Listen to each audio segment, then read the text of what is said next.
Bienvenue dans cette nouvelle édition du Non-Stop Info. Voici les titres. Les 3 religieux enlevés au Cameroun le 4 avril dernier ont été libérés ce dimanche. Les gouvernements italiens et canadiens saluent l'implication personnelle du chef de l'État, Paul Biya. Le ministre ivoirien de la Justice, Nyenema Coulibaly, a annoncé ce samedi la mise en liberté provisoire de 50 détenus de la crise post-électorale de 2011.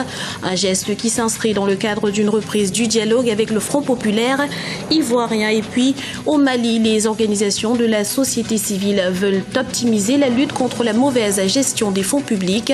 Et pour ce faire, elles militent pour le renforcement des contrôles internes. Mais tout d'abord, le Nigeria a connu un nouvel attentat meurtrier ce dimanche. Au moins 40 personnes ont perdu la vie, dont l'explosion d'une bombe dans un stade de football à Mubi, dans l'état de l'Adamawa, à la frontière avec le Cameroun. Une région placée depuis plus d'1 an en état d'urgence. Si pour l'heure l'attaque n'a pas été revendiquée, les soupçons des autorités se portent sur le groupe islamiste Boko Haram, qui a déjà sévi à plusieurs reprises dans cette même ville. En Algérie, les consultations sur la révision de la Constitution ont débuté ce dimanche au siège de la présidence à Alger, réunissant partis politiques, associations et personnalités. Les pourparlers ont pour but de s'accorder sur le futur texte. Rappelons que ces consultations se font sans la participation de plusieurs formations politiques de l'opposition qui ont décidé de les boycotter. On écoute à ce propos Metaoui Fessal, rédacteur en chef à El Watan.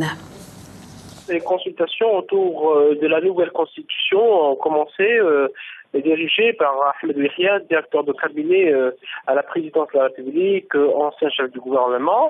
Une partie de l'opposition a critiqué le fait qu'Ahmed Yahia soit donc responsable de ces consultations, dans la mesure où il a déjà été par le passé responsable de la présidence de la République et qui a eu toujours une attitude assez négative par rapport à l'opposition.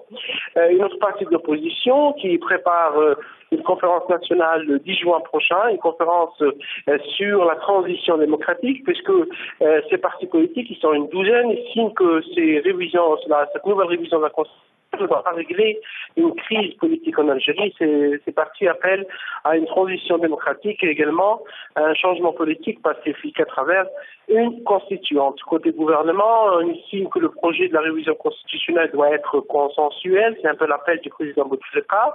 Et le fait que l'opposition soit absente impose beaucoup de questions sur la manière d'être consensuelle alors qu'une partie de la classe politique n'est pas présente. Les 3 religieux enlevés au Cameroun il y a 2 mois ont été libérés et remis aux autorités du pays dans la nuit de samedi à dimanche. Une libération qui témoigne de la volonté du Cameroun de lutter contre les organisations terroristes sur son territoire. Guillaume Durand.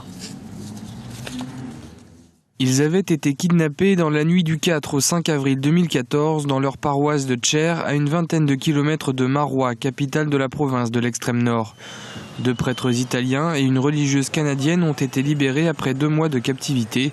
Ces derniers se portent bien selon un communiqué de la présidence camerounaise. La libération de 2 prêtres italiens et une religieuse canadienne montre en effet la volonté du président Paul Biya de mettre en accord son discours de Paris sur le sommet contre Boko Haram et sa décision pratique de lutter effectivement contre cette organisation terroriste.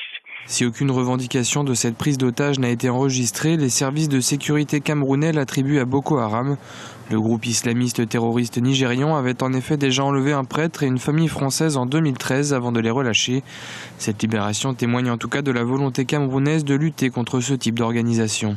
Il faut saluer l'action du président Paul Biya qui lui-même a déjà réussi à libérer des otages, la famille Moulin-Fournier, le prêtre Van den Deus, et donc on voit très bien que de manière très réaliste, le président Paul Biya prend à cœur cette question qui est une question fondamentale.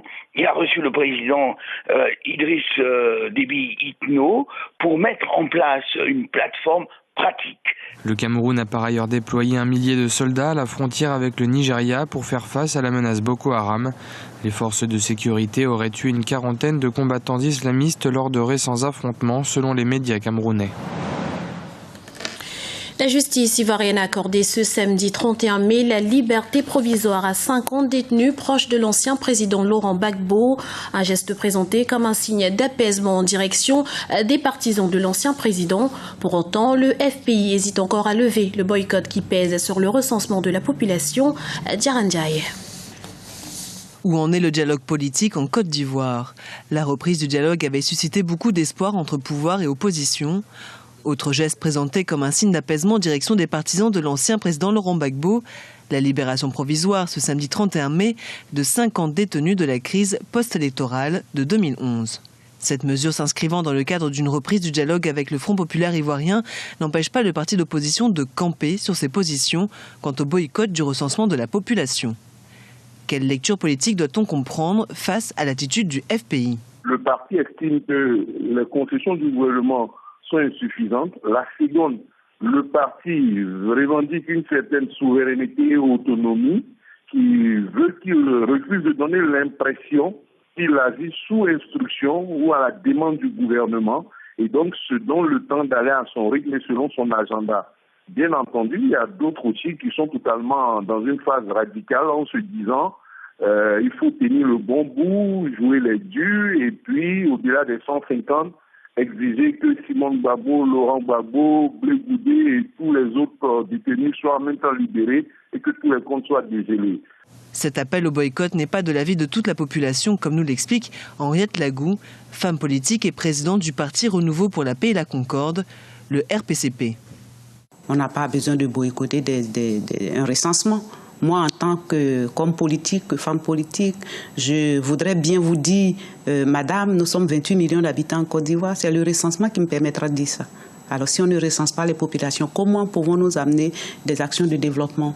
Comment pouvons-nous attirer les investisseurs? On ne sait pas combien nous sommes en Côte d'Ivoire. Après la promesse de libération de 100 détenus, il resterait, d'après les autorités, 341 militants du FPI en prison. Ces gestes semblent pourtant ne pas convaincre le parti de Laurent Gbagbo. Le comité central ordinaire tenu ce samedi 31 mai n'a pas abouti. La levée ou non de l'appel au boycott du recensement de la population va faire l'objet d'une réunion extraordinaire dans les 2 jours à venir.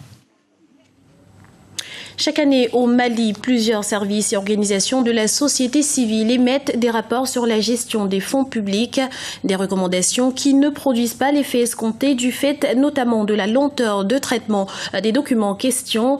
Pour certains analystes, il est donc nécessaire de penser à d'autres moyens pour lutter efficacement contre la mauvaise gestion. Reportage de notre correspondant Idrissa Sangaré. Au Mali, les différentes structures de contrôle font des rapports de vérification chaque année et des recommandations sont produites afin de lutter contre certains manquements dans la gestion des fonds publics. Pour les organisations de la société civile et certains élus, il faut intensifier le contrôle à l'interne afin de prévenir ces abus de gestion.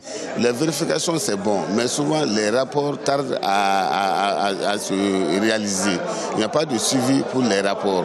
Souvent, les rapports sont en retard par rapport à la modification des décrets, par rapport à la modification des articles. Bon, maintenant, moi, à mon œuvre, pour vraiment lutter contre la corruption, vraiment, il faut améliorer, intensifier les contrôles internes au niveau des services publics. Plusieurs services de contrôle interne travaillent à la bonne gestion des fonds publics, mais le plus souvent, ces services sont confrontés au manque de personnel qualifié. Il n'y a pas de difficulté majeure par rapport à sa mise en œuvre. Maintenant, il faudrait que les différentes structures de l'administration appliquent les dispositions de la stratégie nationale du contrôle interne. Je pense que ça, c'est la première chose à faire. Maintenant, par rapport à la mise en œuvre, il faudrait tout simplement former les agents, former les cadres, c'est vrai. Il peut y avoir un problème de ressources humaines, mais je pense que par la formation, les structures peuvent surmonter ces difficultés.